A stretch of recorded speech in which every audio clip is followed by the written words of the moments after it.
Good morning students.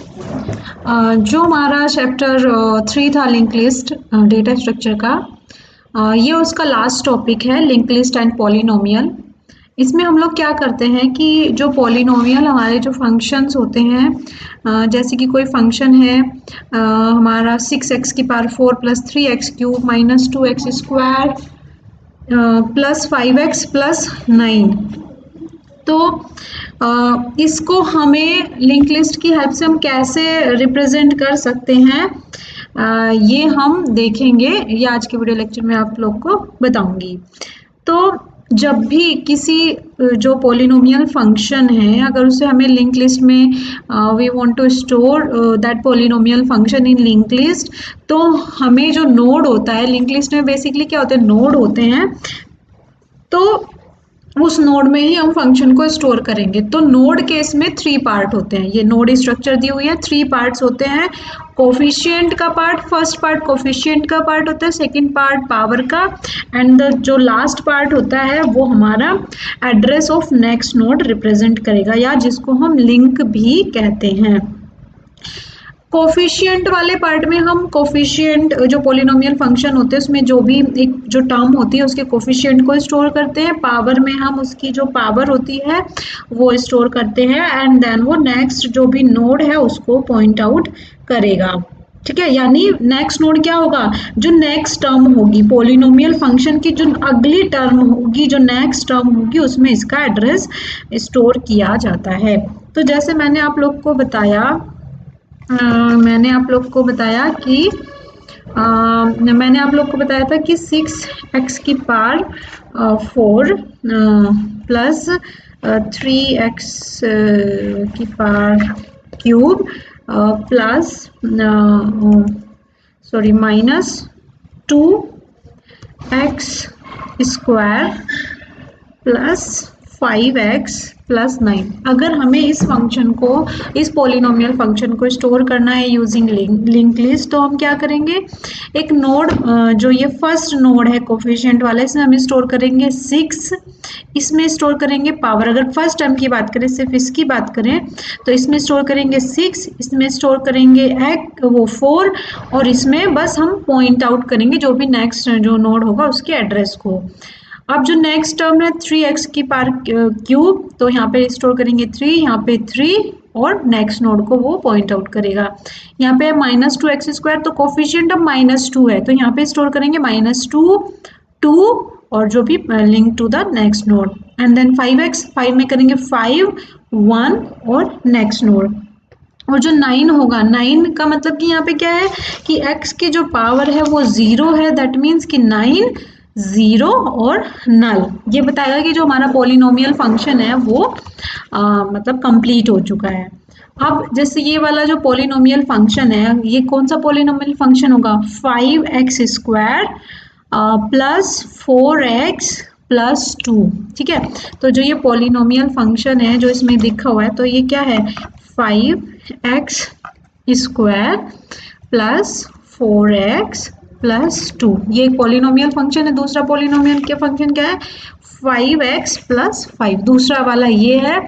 तो हम इसको लिंक लिस्ट की हेल्प से कैसे ऐड करेंगे, लिंक लिस्ट की हेल्प से हम इस तरीके से ऐड करेंगे, जो भी सबसे पहले जो पावर फंक्शन जिसकी मैच कर जाएगी, हम वहाँ के कोरस्पॉन्डिंग नोड को ऐड करेंगे। तो जो हमारा रिजल्टेंट बनेगा वो 5x square plus 9x plus 7, हमारा जो आंसर होगा वो इस तरीके से होगा। तो हम इस तरीके से किसी भी पॉलिनोमियल फंक्शन को रिप्रेजेंट कर सकते हैं। अभी तक जो हमारा जो पॉलिनोमियल फंक्शन है उसमें केवल एक ही x जो फंक्शन है वो एक ही x जो वेरिएबल है उसकी टर्म में है, बट इन केस अगर हमारा y आ जाता है तो हम उसको कैसे करेंगे, सपोज हमारा इस तरीके से आ जाता है 6x square y 6x square y plus 2x y minus 2y plus 1। ठीक है, इस तरीके से है। तो इस तरीके के फंक्शन को भी हम स्टोर कर सकते हैं। कैसे, यहाँ पे बस आप लोगों को क्या करना होगा, पावर को ब्रेक करना होगा। ठीक है, पावर के दो पार्ट बन जाएंगे। पावर के कैसे दो पार्ट बनेंगे? पावर के हम यहाँ पे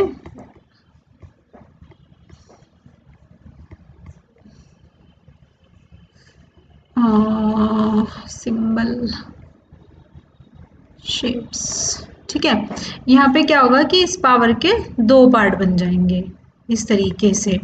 तो यहाँ पे क्या होगा, 6 2 y की पावर क्या है 1, 6 2 1 और link to the next node. फिर प्लस 2xy है तो 2 1 1 x और y की, मतलब हमने क्या किया, पावर वाले को जितने भी वेरिएबल होंगे, अगर 3 होंगे तो पावर वाला 3 में डिवाइड हो जाएगा, अगर z भी होता तो ये 3 में डिवाइड हो जाता, तो जो भी उनकी पावर होगी वो यहाँ पे स्टोर कर दी जाएगी।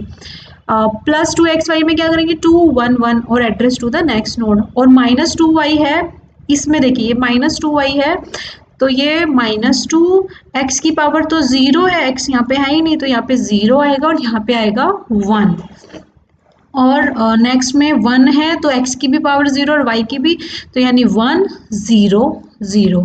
तो इस तरीके से हम रिप्रेजेंट कर सकते हैं।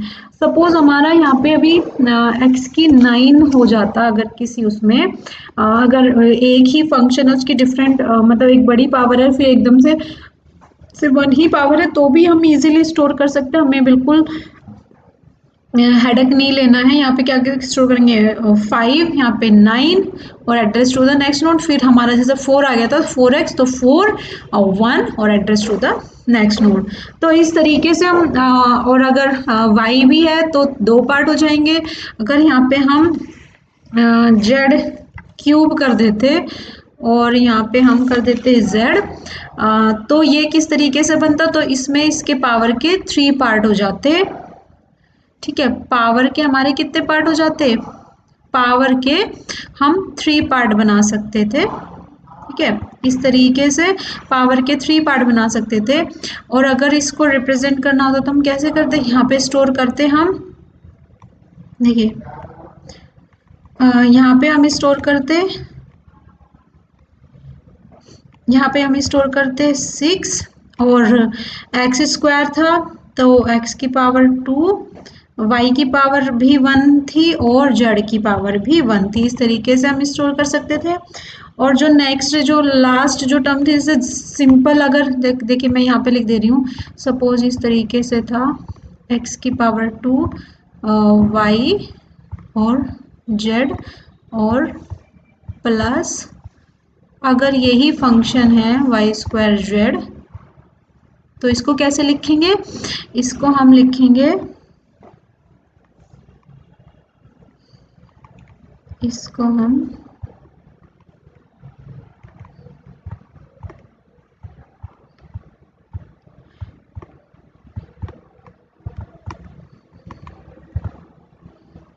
ठीक है, इसको कैसे लिखेंगे, हम इसको लिखेंगे अगर इसी से ही तो 6 3 पार्ट कर दे क्योंकि 3 टर्म्स 3 वेरिएबल है, तो यहाँ पे करेंगे 2, यहाँ पे करेंगे 1, यहाँ पे करेंगे 1। एक और नोड बनाएंगे इसी तरीके से और जिसमें क्या स्टोर करेंगे, कोफिशिएंट क्या है 1, यहाँ पे बनाएंगे ये हम नोड, इस तरीके से हम एक नोड बनाएंगे। ठीक है, यहाँ पे हम स्टोर करेंगे 1, यहाँ पे x की फर्स्ट में x की पावर होती है लेकिन x तो इसमें है ही नहीं तो यहाँ पे स्टोर करेंगे 0, y में स्टोर करेंगे 2, y वाली पावर 2 है और z वाली पावर 1 है और यहाँ पे ये हो जाएगा एड्रेस, क्योंकि नेक्स्ट नोड है ही नहीं तो यहाँ पे हम कर देंगे नल। ठीक है, तो इस तरीके से जो हम अपनी जो पॉलिनोमियल फंक्शन है उनको हम स्टोर कर सकते हैं with the help of link list.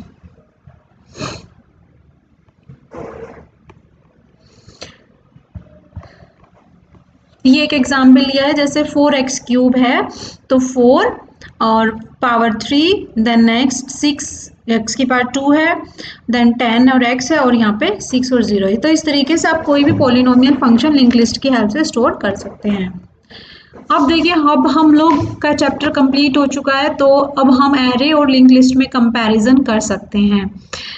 सबसे पहले जो प्रॉपर्टी है साइज के बारे में अगर डिस्कस करें तो जो एरे का जो साइज होता है वो फिक्स होता है, उसको हमें पहले ही स्टैटिक होता है इन नेचर, हमें पहले ही उसका साइज डिफाइन करना पड़ता है, डिक्लेयर करना पड़ता है और उसके साइज को हम चेंज नहीं कर सकते। बट लिंक लिस्ट का साइज डायनेमिक होता है, हम उसको चेंज कर सकते हैं, जो भी हमारी रिक्वायरमेंट है उसके बेसिस पर हम उसको चेंज कर सकते हैं। जितने भी नोड हम इंसर्ट करना चाहते हैं उतने कर सकते हैं। एक्सेस, जो एरे का एक्सेस होता है वो फास्ट होता है, लिंक लिस्ट का स्लो होता है। एक्सेस फास्ट क्यों? क्योंकि जो एरे होता है, हम किसी भी एरे को अगर हमसे पूछे कि फोर्थ एलिमेंट को एक्सेस करना है एरे के, तो हम अगर एरे का नाम ए है तो ए और ब्रैकेट में 3, क्योंकि इंडेक्स तो एक कम होती है ना, तो A3 करके हम एक्सेस कर सकते हैं, या कोई भी एट रैंडम हम किसी भी एलिमेंट को एक्सेस कर सकते हैं एरे में, तो एक्सेस जो है वो फास्ट होता है। बट अगर हमसे लिंक लिस्ट में कहा कि फोर्थ एलिमेंट को डिस्कस कर, वो फोर्थ एलिमेंट को एक्सेस करो, तो हमें हर एक नोड को मतलब एक्सेस करना पड़ेगा, फर्स्ट नोड को, देन सेकंड नोड को, देन थर्ड, देन फोर्थ पे जाके हम स्टॉप करेंगे। जो नेक्स्ट प्रॉपर्टी होती है इंसर्शन, तो एरे में जो इंसर्शन होता है वो स्लो होता है। स्लो क्यों होता है कि अगर हमें बीच में अगर इंसर्शन करना हो तो उसके जो नीचे वाले एलिमेंट होते हैं उनको डाउनवर्ड डायरेक्शन में मूव करना पड़ता है या शिफ्ट करने पड़ते हैं स्पेस बनाने के लिए। बट लिंक लिस्ट में ऐसा कुछ भी नहीं होता। आप लोगों ने देखा होगा, मैंने लिंक लिस्ट के अलगो डिस्कस करी थी इंसर्शन की, तो उसमें सिर्फ 3 ही पॉइंटर चेंज होते हैं। हम बीच में जहां मर्जी, जहां हमें नोड इंसर्ट करना है, बस जरा सा ही चेंज होता है उसके प्रीवियस नोड के लिंक पार्ट में और जो नया नोड इंसर्ट किया उसके एड्रेस पार्ट में, बस थोड़े बहुत चेंज होते हैं। उसके अलावा हम कोई भी नया नोड इजीली इंसर्ट कर सकते हैं लिंक लिस्ट में।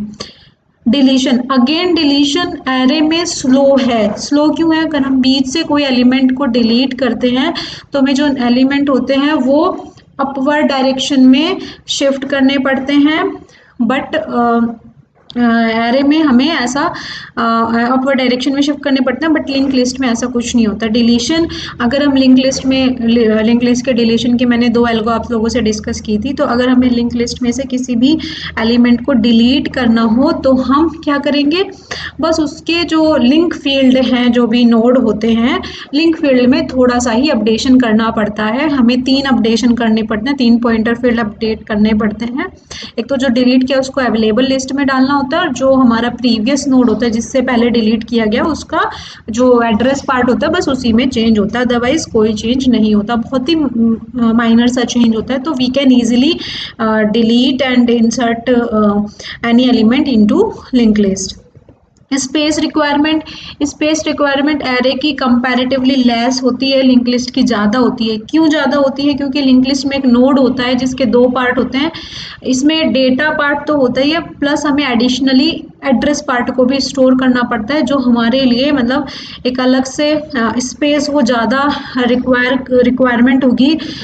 हम इंसर्शन डिलीशन तो हमारा इजी हो गया, बट जो स्पेस रिक्वायरमेंट होगी वो हमारी बढ़ गई। लिंक लिस्ट में हमें अलग से पॉइंटर जो नेक्स्ट नोड है उनके जो एड्रेस है उसको स्टोर करना पड़ता है, जिस वजह से जो हमारा जो काम है, जो हमारा एफर्ट है वो जो उसको मतलब हमें मतलब लिंक लिस्ट की ही फंक्शनैलिटी इसी तरीके से वर्क करती है कि हमें हर एक नोड के एड्रेस को स्टोर करके रखना पड़ता है, जिससे कि जो उसकी स्पेस रिक्वायरमेंट है वो बढ़ जाती है। एक तो डेटा को हमें अलग से स्टोर करना पड़ता है और ऊपर से एड्रेस को, जो कि एक पॉइंटर होता है।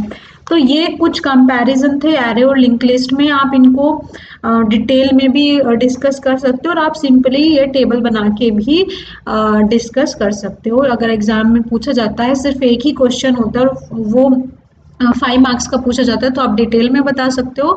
बट अगर किसी क्वेश्चन के साथ एडिशनली ऐसे कुछ पूछा है छोटा, मतलब अगर उस क्वेश्चन थोड़ा लंबा है और मतलब लिंक लिस्ट और एरे में सिर्फ कंपैरिजन पूछा, तो आप इस टेबल की हेल्प से भी एक्सप्लेन कर सकते हो।